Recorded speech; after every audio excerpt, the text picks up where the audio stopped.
Buonasera.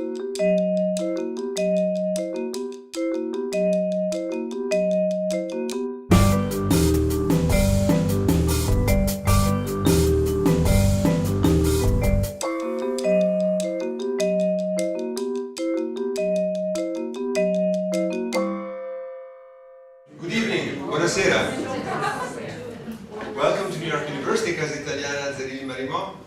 My name is Stefano Albertini and I'm the director of Casa Italiana. Also thanks to the man seated in the front row, who is James Ziskin, who came up to this podium for at least 5 years of his life, beginning the evening exactly as I did, saying, "Good evening, ladies and gentlemen, my name is James Ziskin and I'm the director of Casa Italiana." Of course, I'm delighted to present Styx Stone. It's a great book. I'm going to have a chance to say a few things about that in just a few minutes, but I'm particularly happy on a very, very personal level to welcome James Ziskin back to the Casa for the first time officially since he left. He came to visit us a few times, but this is the first time that we have a public occasion. And since it's a public occasion, it's a public occasion for me to express my gratitude to Jim, both as an institution, because Jim was technically the second director of the Casa, but he's really the one who put the Casa on the cultural map of New York. The one who started the very active cultural program that we continue, the one that started the network of relationships with Italian and American institutions here, and on a very personal level, he's the person who taught me the job. And with his intellectual generosity, allowed me to complete my PhD while I was working for him, letting me study and finish my dissertation while he was doing the job of two persons many times. So this is a very, very personal and very heartfelt thank you for Jim.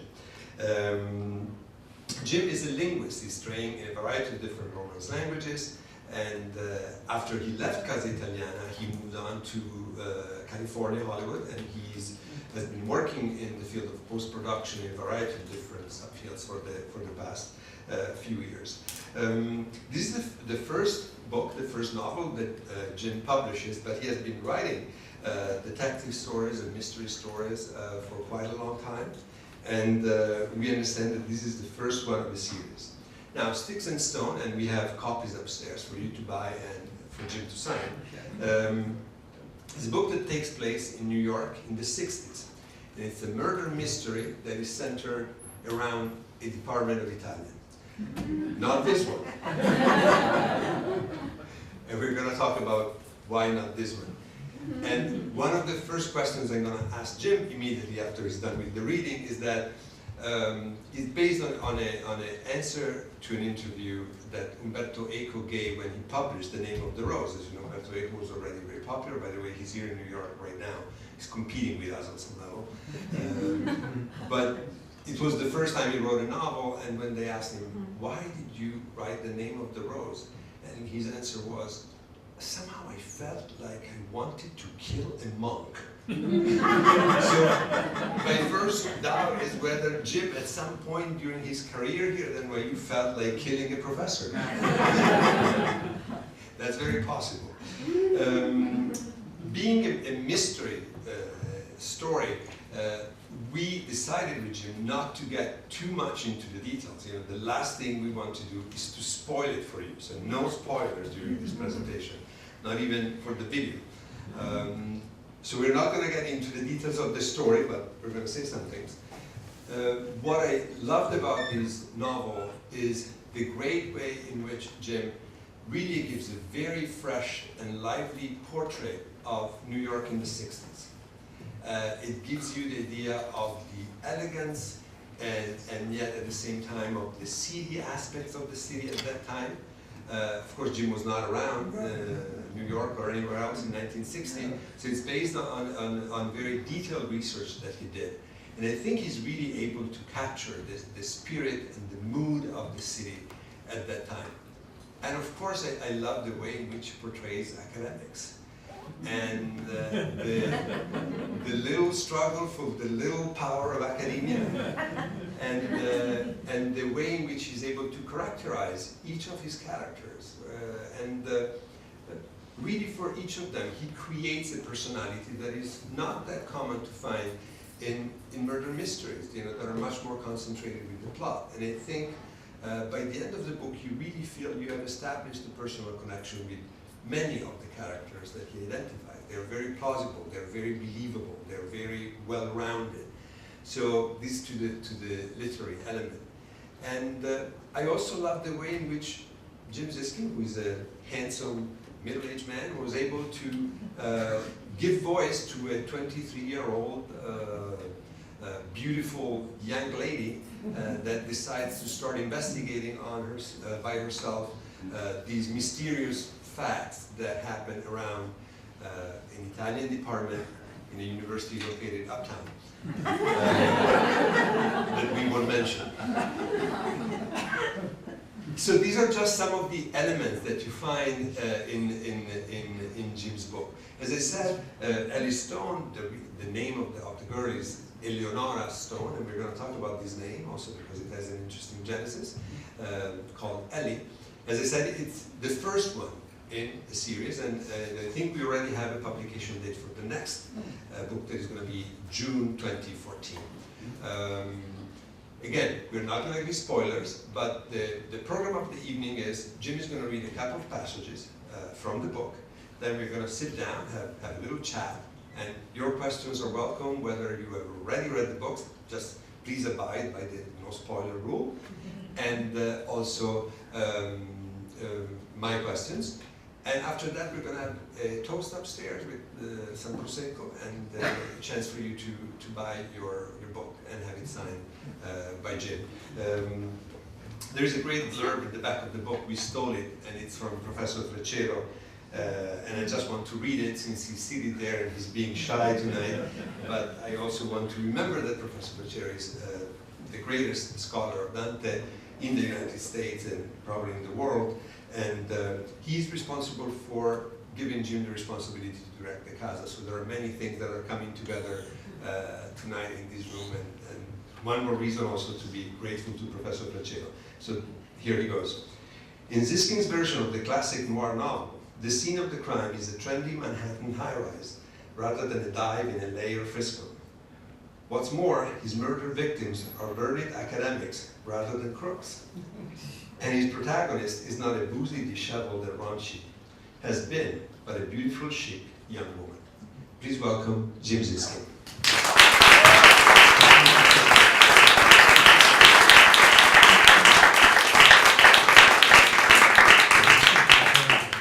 Thank you very much, Stefano. And it's true what Stefano says. For years I stood up here and said, buonasera, welcome, or benvenuti alla Casa Italiana, zerilli-marimò, etc. I am James Ziskin, the director. Stefano repeated those words much, much better than I ever said.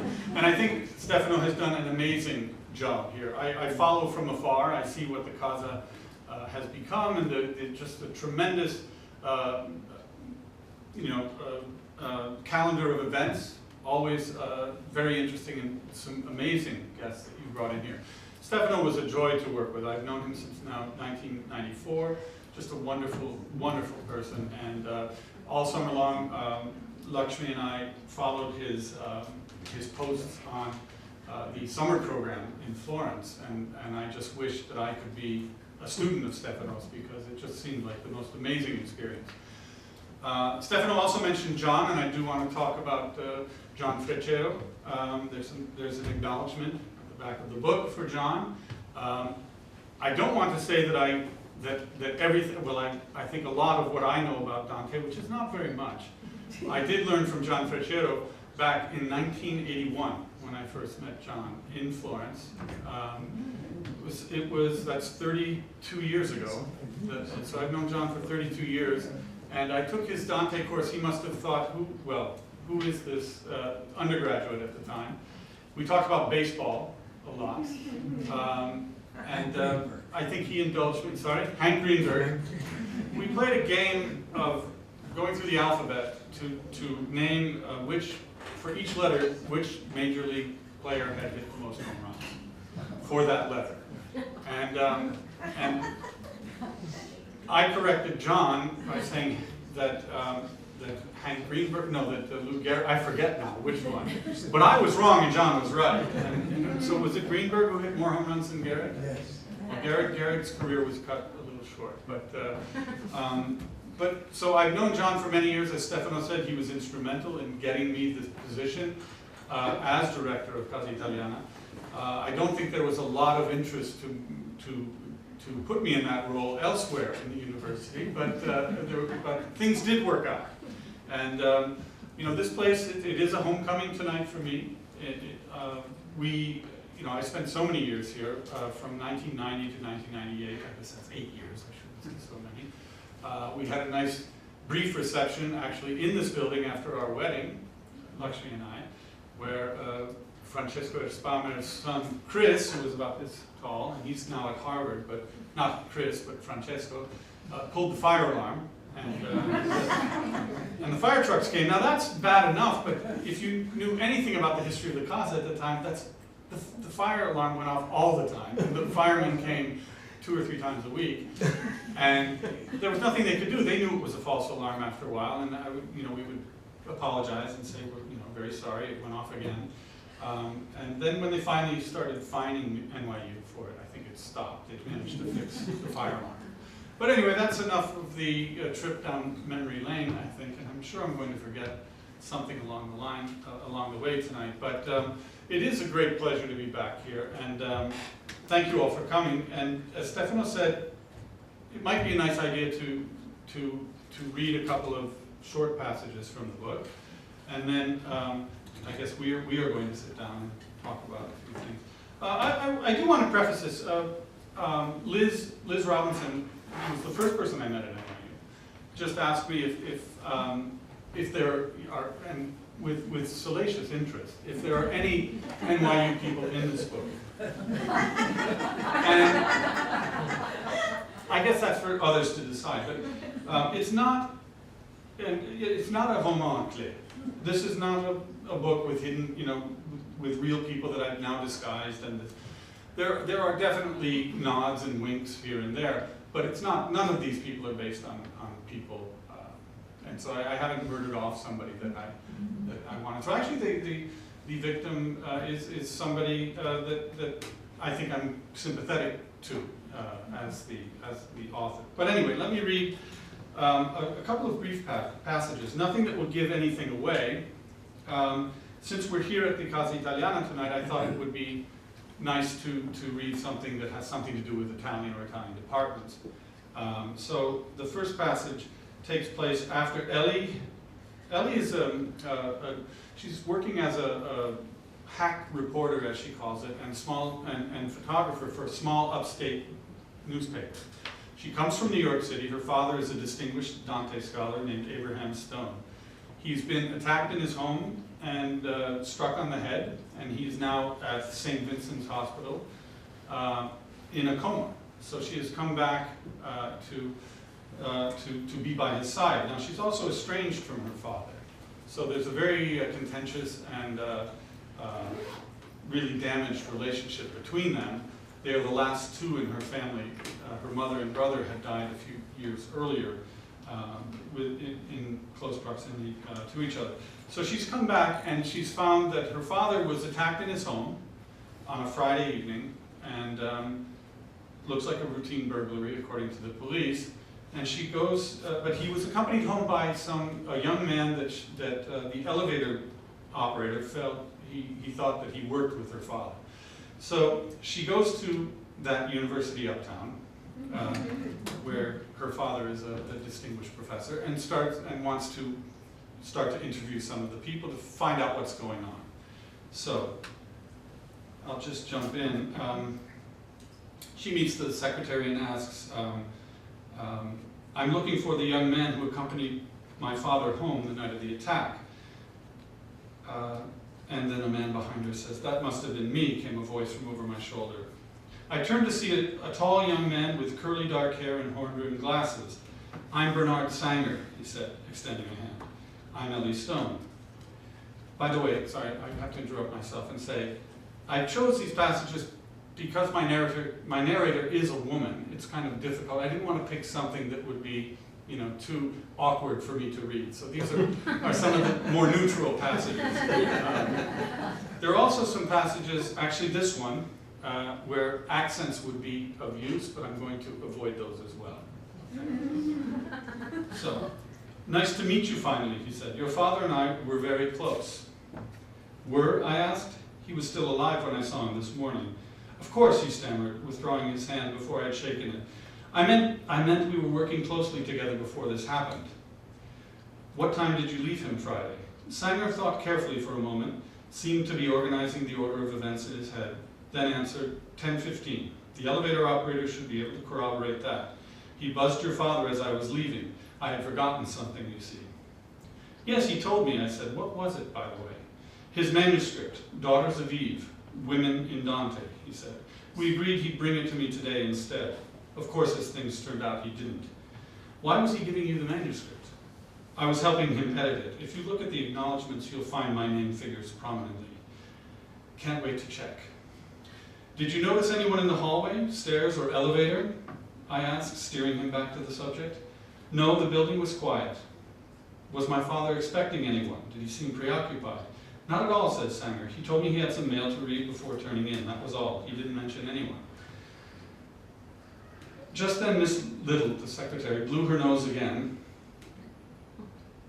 She's upset about the death of another professor in the department that very weekend. She blew her nose again, and Sanger suggested we move to the lounge across the hall. No need to discuss this publicly, he said.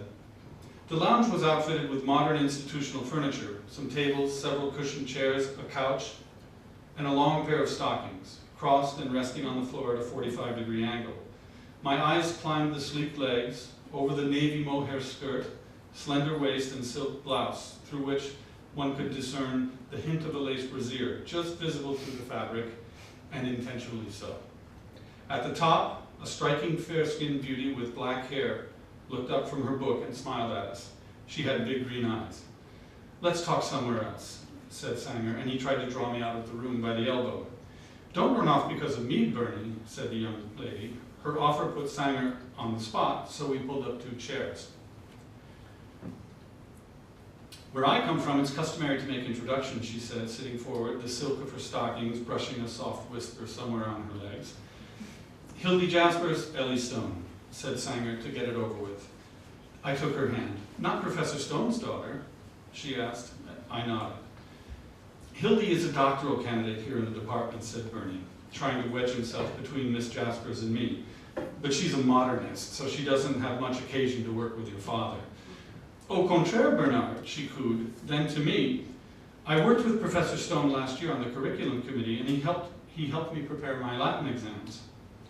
Hildy's writing a dissertation on Pirandello, said Sanger, as if to insult her. Not the noted Italian dramatist, he added for my benefit, positively insulting me. I'm writing on Dante, of course. I just love the theater, don't you? She asked. Experimental theater, especially. Sanger stifled a snort. Like your avant-garde troupe on the West Side? Then to me. They call it alternative theater, but the only thing alternative about it is the clothing. Hildy blushed. Really, Bernie, she said, you're as outdated as your dusty old Dante when it comes to art. And besides, there was only that one scene. It was our town, said Bernie. There's no nudity in London. Is there any news of your father? Hildy asked, ignoring him. I mumbled something about too early to tell and thanked her for her concern. If there's any way I can help, please let me know, she said, gathering her books to leave. I think the world of your father, and I do hope he becomes chairman. I think I'll stop that passage there. And if there are no questions, we'll move on. One of the things I wanted to talk about, a little about the Italian because of where we are this evening, and I've done that now. So the other thing is, this book is a lot about New York. And I lived in New York for about 11 years in Manhattan. I love Manhattan. I think it's a great place. I lived in different neighborhoods, including the West Village, and other parts of New York as well. But I wanted to read a passage, again, that's fairly neutral, that talks a little bit about New York and Ellie's life in New York and when she was growing up. And to give a little sense of the history and the time, and some insight into her character as well. One thing Stefano didn't mention is that Ellie Stone is a young journalist, or young journalist is maybe overstating the case, but she's a young reporter. She wants a career. This is before feminism. This is before, you know, she's not thinking of blazing trails and changing the world. What Ellie wants is to do something interesting and do something that she likes to do. She's very headstrong. She comes from a family with a great tradition of accomplishment. She's and she wants it. She wants to work. She wants to have a career. So what goes along with that as well is that Ellie is also what I describe as a modern girl. So you can read modern any way you want, but what it means is that Ellie kind of plays by her own rules when it comes to sex, and especially for the time period, she's not typical, I would say. So Ellie is a modern girl. So this will, I think, illuminate some of her personality as well. She's talking now. She's home back in New York, rather, to be with her father, who is in a coma, so she's not speaking to him very, very, very often. So she decides to call an old friend of hers that she grew up with. Janie Silverman was my best friend growing up. We had met at a scrap metal drive in Washington Square during the war. I was 6 or 7. My mother and brother had hauled a set of pots and pans to the park in my old pram. Then she donated the pram, too, as it had a metal frame. Janie's mother had dragged her along to assist in the patriotic duty, and we played together in the old gazebo and chased each other around the fountain. Her mother yelled at her to be mindful of the buses rumbling under the arch, belching their fumes as they passed. Today, with motorized traffic prohibited in the park, the park is safer for children, shrieking with joy as they career off the landmarks like so many pinballs pinging off flippers and bumpers. Kids never seem to focus more than 2 feet in front of their own noses and will collide with anything not paying attention. Janie and I became fast friends that summer as armies clashed the world over. For the most part, we remained unaware of the war's progress, except when my father cheered a victory or bemoaned a defeat from his chair near the radio. The two of us followed the serials together, listening to The Green Hornet with my brother Elijah, Amos and Andy, and Fibber McGee. In 1943, Janie joined the Brownies, and I ran home to beg my parents to sign me up. My father crushed that dream, insisting that no child of his would ever belong to a paramilitary organization. Janie's father had an umbrella shop on 14th Street, where as teenagers we would meet to change our clothes and paint our faces before jumping on the L for an errant evening cruising the lounges on the Upper East Side. We were barely 16, but the men didn't care. We had lots to drink, always offered by junior executives with plenty of cash but no scruples. It was great fun for Janie and me, and we had a few close calls, like the time her mother smelled cigarettes and alcohol on our breaths. Janie froze, but I was always quick with an alibi, and I explained it away as smokers on the subway and a new perfume we'd sampled at Stearns on 42nd Street. She bought it, and Janie and I learned to cover our tracks. Another time, we got ourselves invited to a mixer at a Columbia fraternity. Janie and I were a hit. Alcohol was my personality in a bottle. We were basking in the attention of a couple of upperclassmen who seemed to have designs on us despite our age, when I spotted Elijah entering the crowded room. I whisked Janie off to the powder room and we slipped out a side door. My brother remained unaware of his wayward sister's mischief. There was more he never knew about, and more that even Janie never knew. I phoned her from my father's apartment. Just 3 years earlier, right out of college, she had married an electrical engineer and moved to Seacliff, Long Island. She now had a 1-year-old baby who howled in the background as I spoke to her. "I'm so happy for you, Janie," I said, but she snickered. "You're the one with the life," she said. "You were always the popular one." "Are you kidding? You were the pretty one that all the boys courted, remember? That Nelson from Columbia University? Or from that Columbia fraternity? He tried to rape me. Nearly did. I know. Good thing I was there to discourage him." "Discourage him?" she laughed. "You told him I had the clap." "Sure, but it worked. He left you alone after that." and so did everyone else. We laughed until her baby, Russell, began screaming again. Janie put the phone down and fetched him a pacifier. I could hear her speaking to someone, her husband, I think, and they bickered about the baby.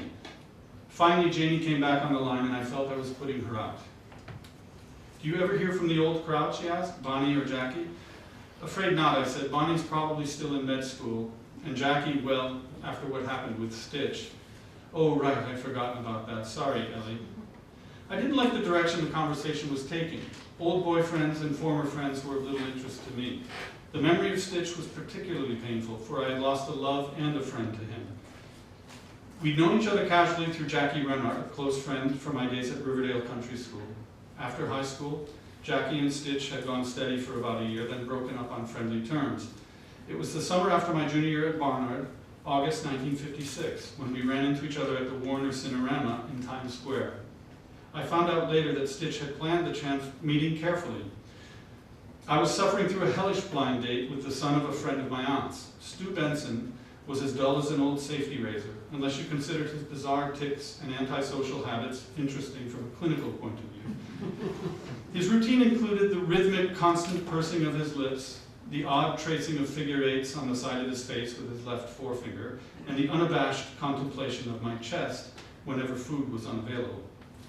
Stitch had taken a seat behind us and tapped on my shoulder halfway through Cinerama Holiday, just after Stu got up to fetch himself more popcorn. Ellie, I thought that was you, he said, and he was roundly shushed for his trouble. It's me, Stitch Ferguson.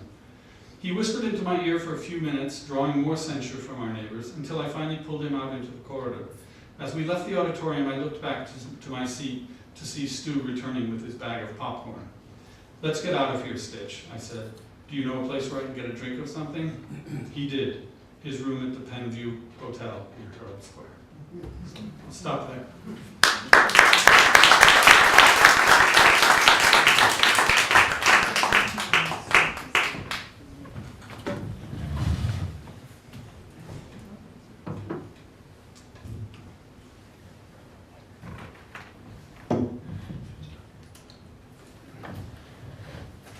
We didn't have wireless microphones in my day. I spent a lot of time prepping for events, plugging in microphones, making arrangements. And retrieving the cable with the wire hanger. Which would get lost under the stage.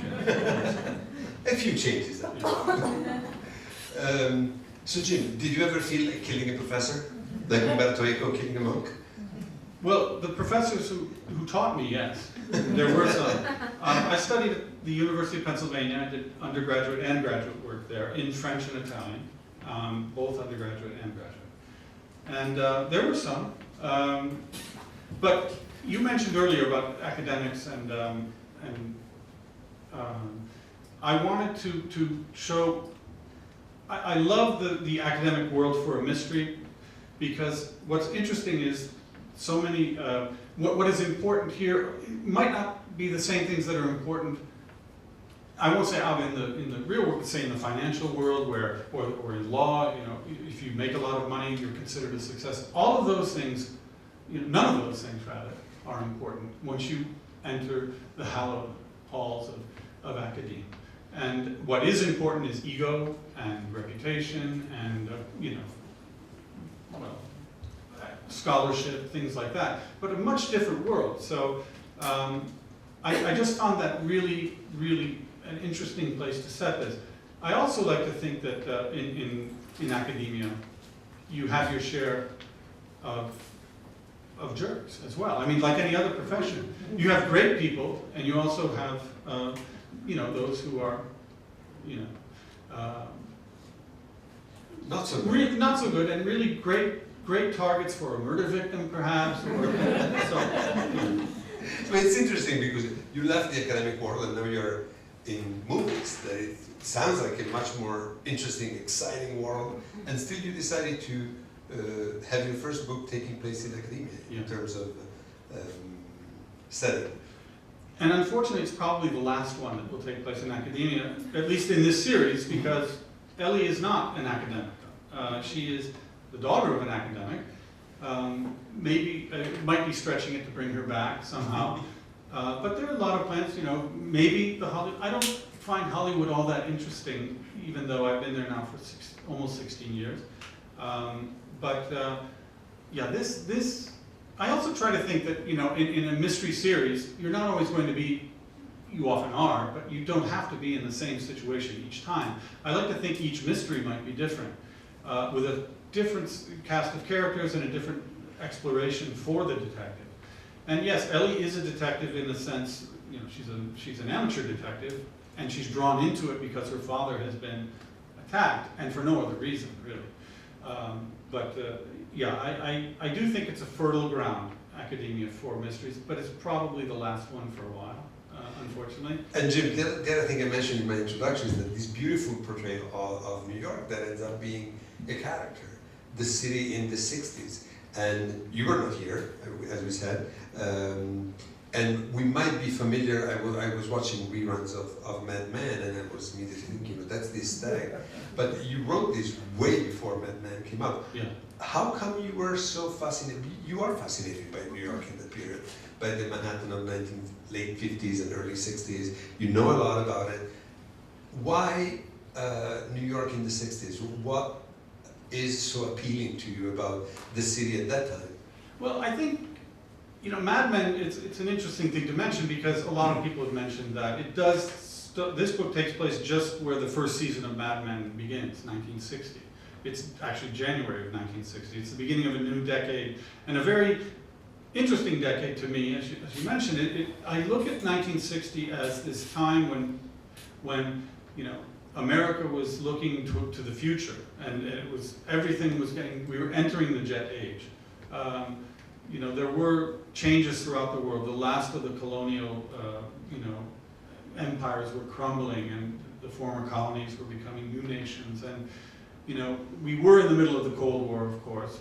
Not the middle, but you know, it was still pretty hot at the time. But I think what interested me was this kind of crossroads, not the crossroads, this period where we're about to cross over from a very old, and in a cliched way, we look at the 50s as very conservative and into this more modern era. It's not modern yet. I mean, this isn't the swing, this is not the hippie era yet. We've got a little ways to go, and as I mentioned, feminism certainly had not even, you know, gotten going at this point. So I think, but the other reason is for the plot of the book, 1960 works. The references to World War II that I just read have nothing to do really with the plot. It's more just setting up Ellie's character in history.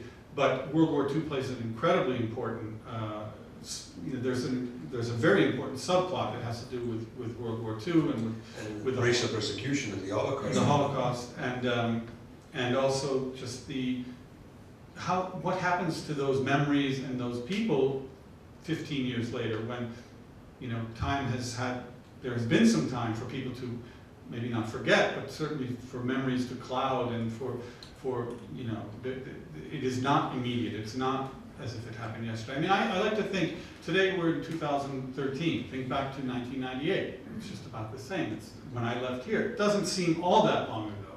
And yet that's the difference between the end of World War II, which is incredibly pivotal in this story, and 1960. So it needed to be set in that period, unless I had chosen a different war. And the very first incarnation of this book, which started, and I hesitate sometimes to mention it, but I started this book when I worked here, and I started it in the early 90s. Now, it sat and was put away for so many years, and it was rewritten. I rewrote it. I shouldn't say it was rewritten. The passive voice will be used. I rewrote it several times and changed it's not the same book at all, but it's, in the original incarnation it was set in the early 60s, and editors said, why is this set in the early 60s? So I moved it to the 90s, and then I later moved it back.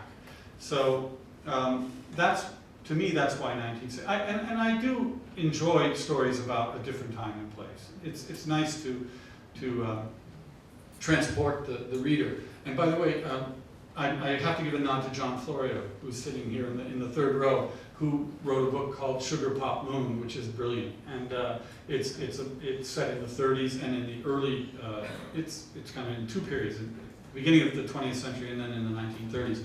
A tremendously creative noir book. I just wanted to give a shout out to John. Sugar Pop Moon, it's a great book. So, Jim, continuing on this line of questioning, we mentioned briefly that the book is written in the first person, and the first person is a 23-year-old girl, beautiful, and you read a few passages that talk about her even younger age.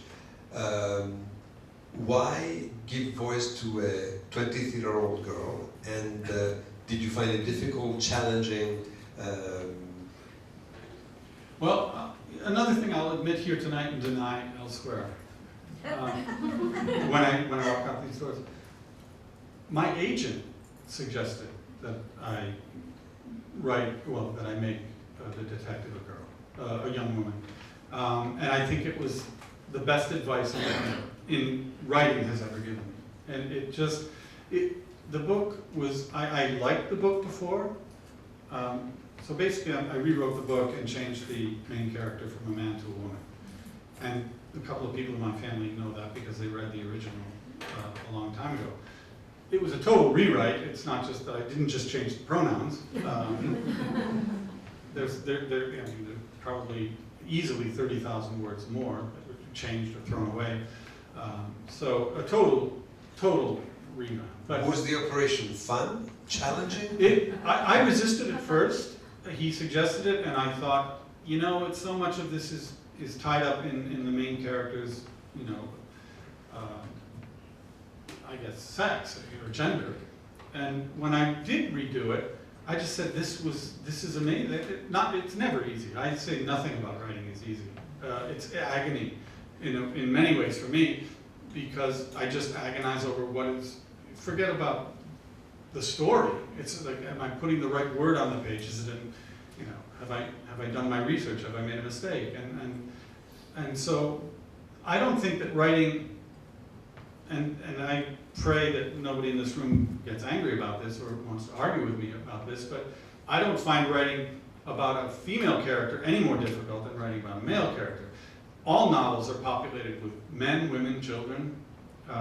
Whether they're the first person narrative or not, that's another story. Now, in my book, it not only is the main character a woman, but she's also the narrator, which can be challenging. I don't know. I mean, I guess that's for readers to judge if it sounds real or if it does. Or if it sounds strange that a middle-aged man wrote this. I mean, we were talking with John Francero before in my office. At some point, we had to shut down your voice while we were reading the book because it was strange to us. But I think the suspension of disbelief at some point worked, and I totally believe that this was Alice Stone, 23-year-old, brilliant young woman in New York in the 60s, and I forgot Jim's voice, who is a very good impersonator. Well, that's probably a good idea to forget my voice if you're trying to picture a young, attractive woman.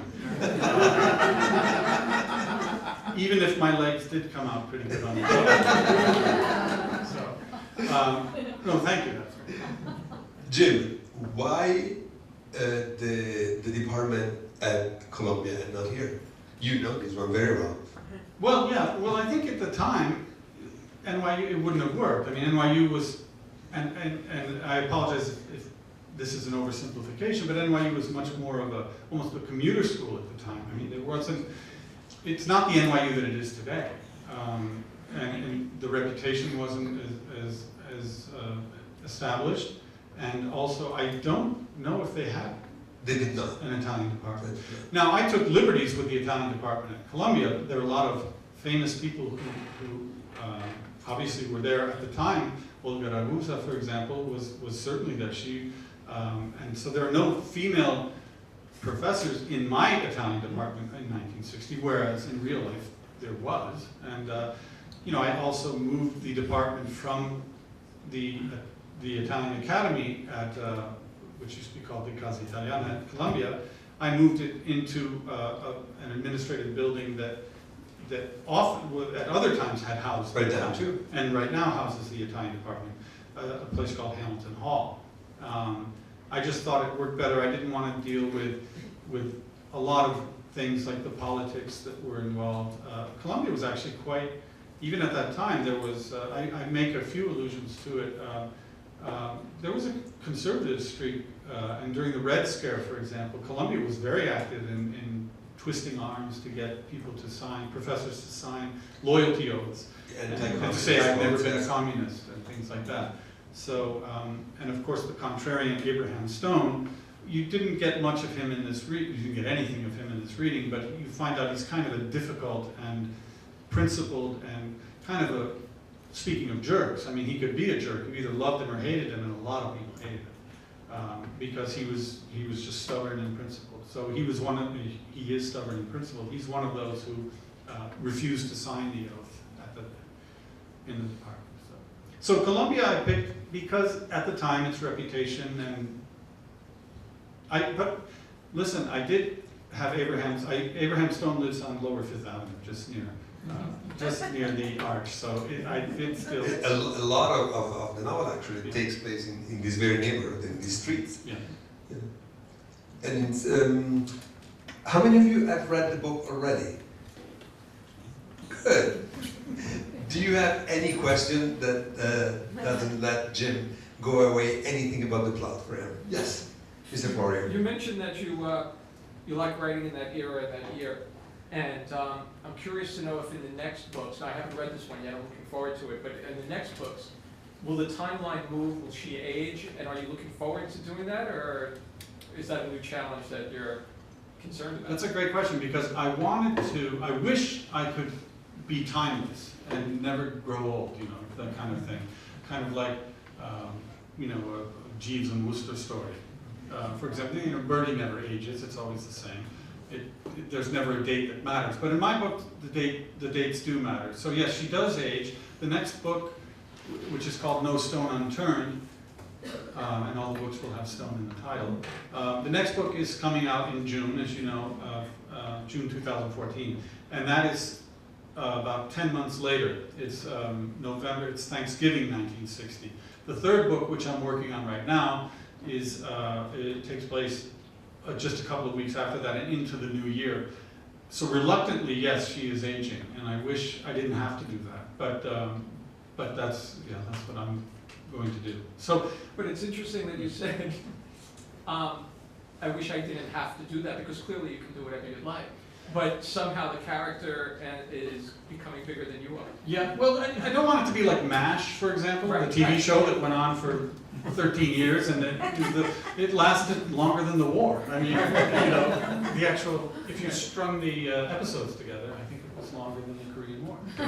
I didn't want to do that. No, I wanted a kind of a verisimilitude there, where you believe it, and I think, and that does play into, it's a little bit off your question, but I wanted to create a realistic character, and not a superwoman, not a, you know, somebody who kicks ass and takes names.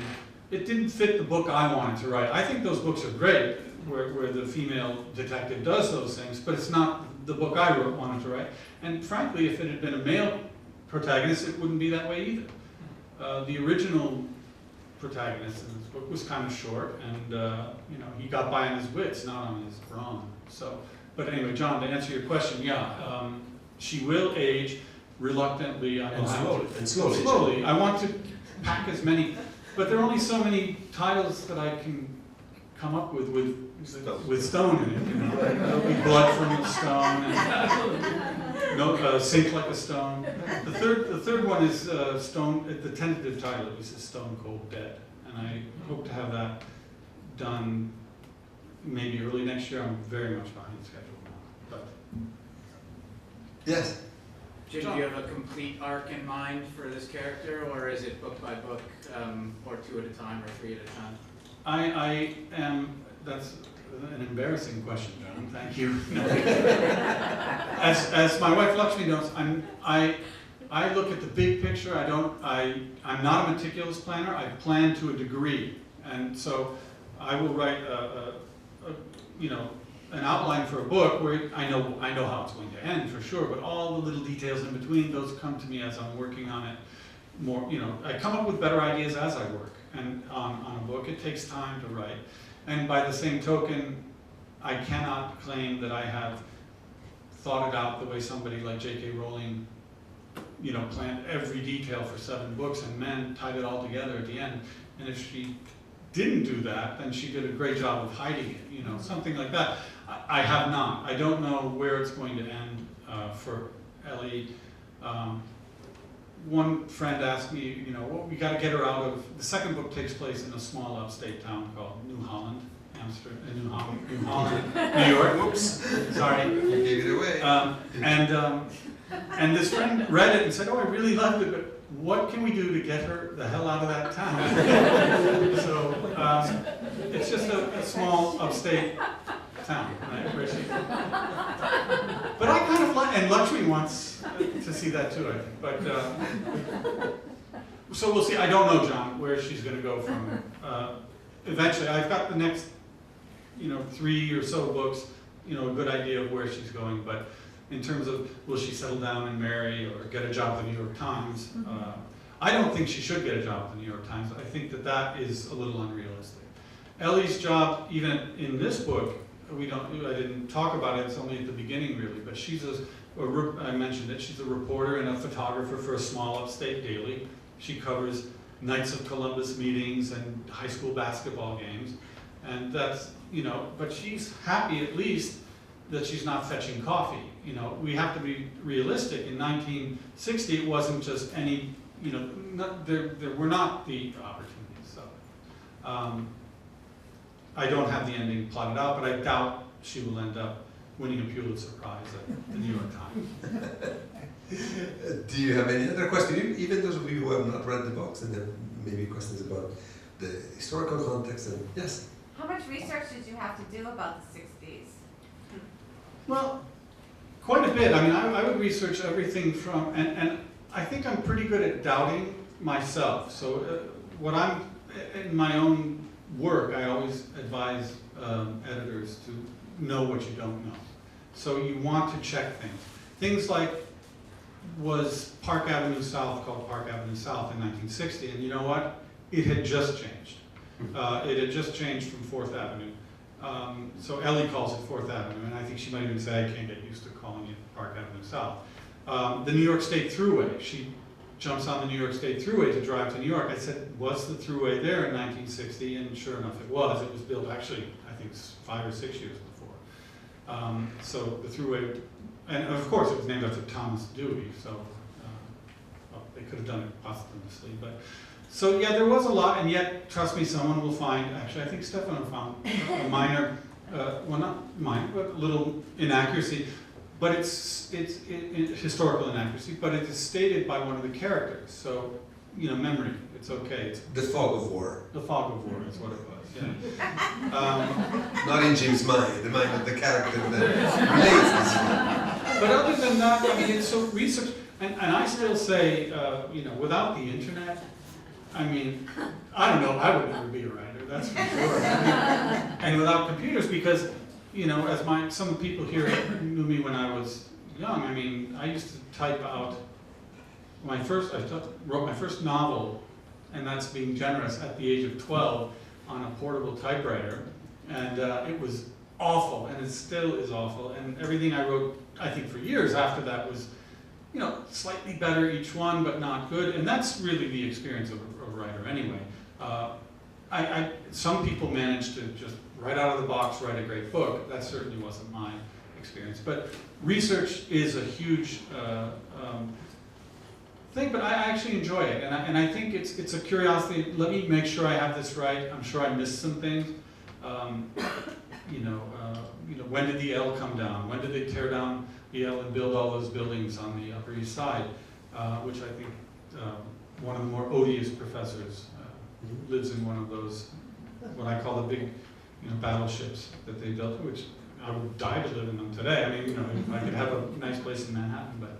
So what's your process? So if you're writing, do you if New York's going to be in a scene, do you know those facts before you start the scene, or do you start writing and then slam on the brakes when you need to know the name of an intersection and you look it up, or do you put a placeholder in it? What I might do, yeah, placeholder. I do a lot of that, where I know more or less what the history was, let's say, but I just am not sure of the exact detail. I was doing a rewrite recently on the second book, and I did exactly that on one of the edits, and had to do. There were some details that had to do with the partition in India in 1947. It's one of the subplots in the second book. There are some Indian and Pakistani graduate students. Yeah. It's a natural. It's a natural, of course. Because in the second book, she does manage to get back to a university for part of it. I like the university setting. It's only a side kind of plot because the victim was a student at that university. But so.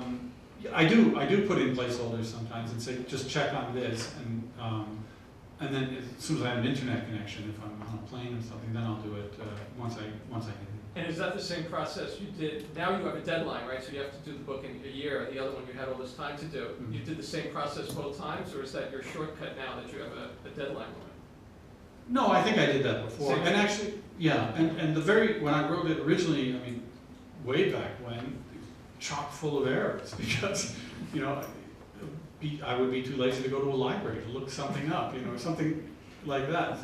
So I'm really glad. I mean, I tried to publish books again back in the 90s. I actually managed to have an agent, and nothing came of it. And I'm really glad now. I know it was, you know, it's been this long journey, but I was so, in retrospect, you know, I'd be embarrassed today if any of them had ever seen the light of day. Just, you know, there would be things that it would make me cringe, you know. Whereas at least I hope here, I'm sure that in 5 years I'll say, well, I wish I had done this a little differently, but I hope I won't cringe at least. Yes? Yeah, this is a question relating to the creative process. Apparently you spent time in California. I don't know whether you were involved at all in movie makings, but when you write the book, do you actually visualize the scene? Do you project a visual image of the scene? Do you see it as a movie? Mm-hmm. I'm not saying that you're writing it for film, but do you see it as a movie? And if so, who plays the young woman? I think that's an interesting question. I definitely do picture. You do picture things, and I think in the age that we live in today, we're conditioned by television and generations now of motion pictures. We do think that way, and you hear the music swelling in the background or whatever. So I try to picture a scene and try to say what would the person's face look like, what do I need to describe here without bogging it down with detail that, you know, that you don't want. Fiction is that way and films are that way. We take shortcuts and use shorthand, otherwise we bore people to death. You know, and the classic example, and one I even saw again recently, that a blogger, very interesting blogger on crime fiction wrote. But I've said this for years. You never have a problem getting parking in a movie. You just pull right up to me. You know, because it would be incredibly boring as you circle the block 3 times. You know? So that kind of thing, yes, I visualize it. And as for who would play Ellie Stone, I have no idea. I have no idea. It would have to be, you know, a young, attractive actress. But I certainly, you know, I don't know. I wouldn't even hazard a guess. But yes.